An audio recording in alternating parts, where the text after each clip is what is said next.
जय श्री राम मित्रों, आप सभी का मेरे YouTube चैनल संस्कृति विसुधा में हृदय अभिनंदन है।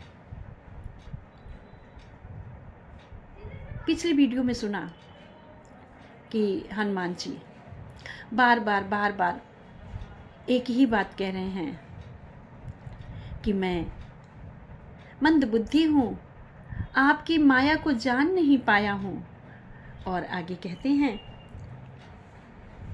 तापर में रघुबीर दोहाई, जानो नहीं कुछ भजन उपाय। उस पर भी मैं सौगंध खाकर कहता हूँ कि हे प्रभु, मुझे आपके नाम का संकीर्तन नहीं करने आता है, मैं आपका भजन नहीं कर सकता हूँ। सेवक सुत पति मातु भरोसे, रहई असोच बनई प्रभु पोसे। उस पर हे रघुबीर, आपकी शपथ लेकर मैं कहता हूँ कि मैं भजन साधन कुछ नहीं जानता। सेवक स्वामी और पुत्र, सेवक स्वामी के भरोसे रहता है, पुत्र माता पिता के भरोसे रहता है, और प्रभु को सेवा का पालन पोषण करते ही बनता है या करना ही पड़ता है। आप तो मेरे प्रभु हो, तो मेरा पालन पोषण करने का भार आपके ऊपर है। आपके ऊपर जिम्मेदारी है कि आप मेरा लालन पालन करें। अस कही चरण पर लपटा अकुलाई, निज तनु प्रगट प्रीत उरि छाई। ऐसा कह करके हनुमान जी प्रभु के चरणों में लिपट जाते हैं और उन्होंने अपना असली शरीर प्रकट कर दिया। कैसा उनका शरीर है जानते? तब रघुपति उठाई उरि लावा, निज लोचन जल सींच जुड़ावा। तब मेरे प्रभु ने, जब हनुमान जी इतने व्यथित हैं, इतने व्याकुल हो रहे हैं कि मुझसे अनर्थ हो गया, कि मैं ब्राह्मण का वेश बनाकर आया हूँ, आपके साथ मैंने छल किया है। फिर प्रभु श्री रामचंद्र दीन बंधु और भक्त वत्सल प्रभु ने पवन पुत्र हनुमान जी को हृदय से लगा लिया है, गले से लगा लिया है। निज लोचन जल सींच जुड़ावा, और उनके नेत्रों से अश्रु प्रवाहित हो रहे हैं और उन अश्रुओं से उनको मानो सींच दिया हो, उनके दुख को काट दिया हो। इस प्रकार से प्रभु ने किया है। क्यों? क्योंकि हनुमान रुद्रावतार हैं, तो शिव जी को भी तो वो अपना गुरु मानते हैं, वह भी तो अपने बिछड़े हुए गुरु से मिले हैं। कितना सुंदर अलौकिक वर्णन किया है बाबा गोस्वामी जी ने। सुन कप जिए मानस जिए ऊना, तै मम प्रिय लक्ष्मण ते दूना। फिर कहा, हे कपि सुनो, मुझसे ग्लानि मत मानो, इतनी ज़्यादा अपने आप में ग्लानि या हीन भावना मत उत्पन्न करो। तुम मुझे लक्ष्मण से भी दूने प्रिय हो, मैं लक्ष्मण से भी अधिक ज़्यादा तुम्हें प्यार करता हूँ। सब कोई मुझे समदर्शी कहते हैं, अर्थात समदर्शी का मत तात्पर्य सभी को समान दृष्टि से देखना, कोई ऊंच नीच का भेदभाव नहीं, बड़े छोटे का भेदभाव नहीं, अमीर गरीब का भेदभाव नहीं, ऊंच नीच जाति पात का भेदभाव नहीं। मेरे लिए सभी लोग समान हैं, क्योंकि ये सर्वथा सार्थक है कि प्रभु की भक्ति ब्राह्मण वैश्य शूद्र ठाकुर हर कोई करता है। कोई ऐसा नहीं है कि प्रभु सिर्फ ब्राह्मण को ही ज़्यादा दे रहे हैं या क्षत्रिय को ज़्यादा दे रहे हैं या शूद्र को या वैश्य को। नो, सभी को एक समान। तो समदर्शी प्रभु ने अपने आप को कहा है। और मुझे सेवक प्रिय हैं क्योंकि वह अनन्य गति होता है। सेवक जो है वो अनन्य भाव से भक्ति करता है, इसलिए, और उसका कोई दूसरा सहारा नहीं होता है।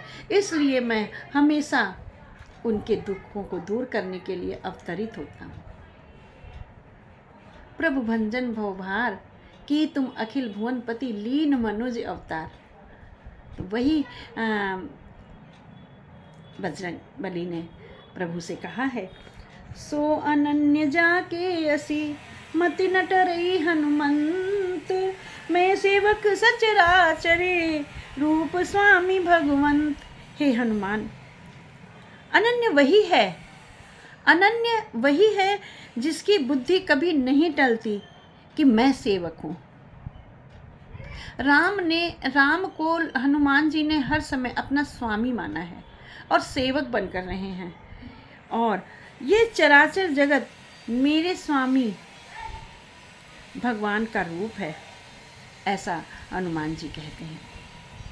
देख पवन सुत पति अनुकूला, हृदय हरस बीती सब सूला, नाथ सेले पर कपिपति रही, सोई सुग्रीव दास तब आई।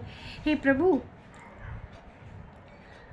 जब हनुमान जी ने देखा कि रामचंद्र जी उनके प्रति अनुकूल हो गए हैं, उन पर प्रसन्न हैं, उन पर खुश हैं, तो उन्होंने कहा कि हे प्रभु, सैल पर, पर्वत पर, ऋषि मुख पर्वत पर ऋक्षों के राजा, कपियों के राजा सुग्रीव रहते हैं, वानरों के राजा सुग्रीव रहते हैं, और वो सुग्रीव भी आपका ही दास है, वो भी सुग्रीव भी आपका ही दास है।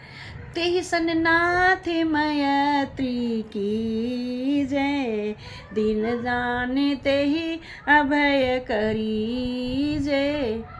हे प्रभु, उसके साथ आप मित्रता करें, वो सहायक होंगे आपके कार्यों में, और उनको दीन जानकर, उनको गरीब जानकर, दुखी जान करके उनको अभय कर दीजिए। किसका भय है जो अभय कर दे? किसका भय है जो अभय कर दिया जाए सुग्रीव को?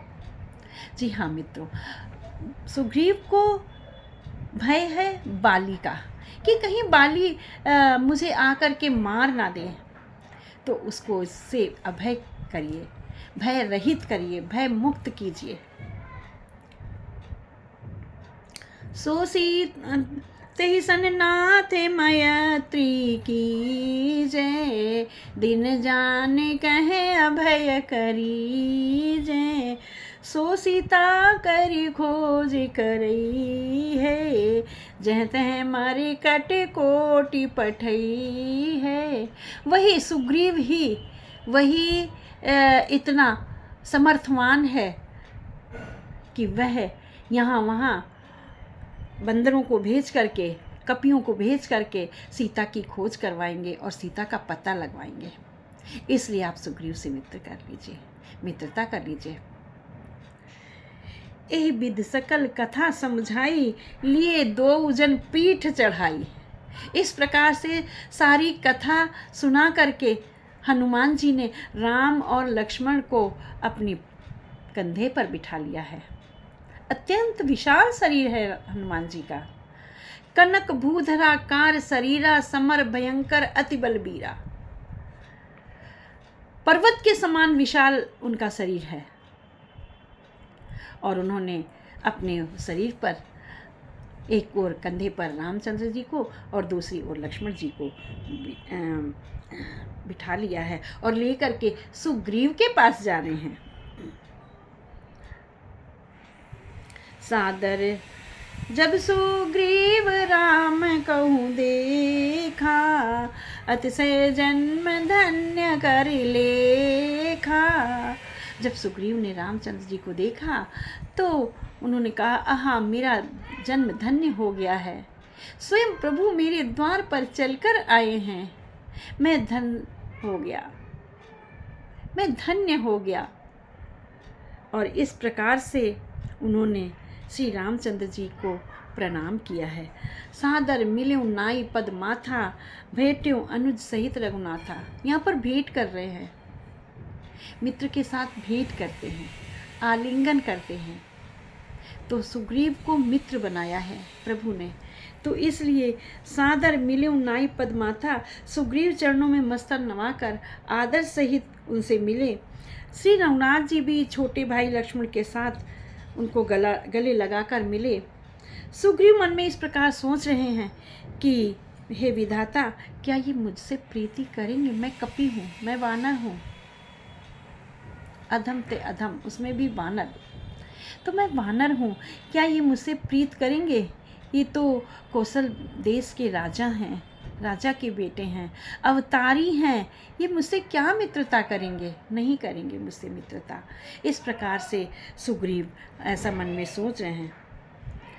तब हनुमंत उभय दिसे की सब कथा सुनाई, पावक साखी देख कर जोड़ी प्रीत दृढ़ाई।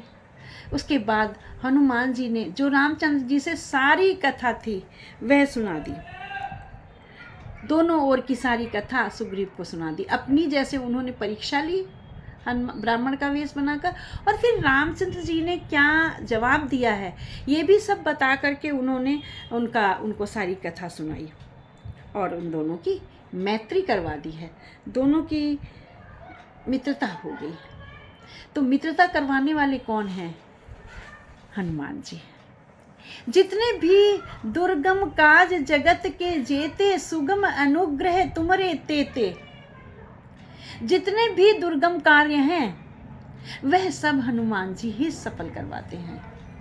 सुगम अनुग्रह तुमरे तेते, हे हनुमान जी वह आपके अनुग्रह से सफल हो जाते हैं, सुगम हो जाते हैं, बहुत सरल आसान हो जाते हैं।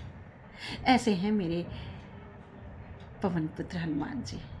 बोलो पवन पुत्र हनुमान की जय, राजाराम चंद्र की जय।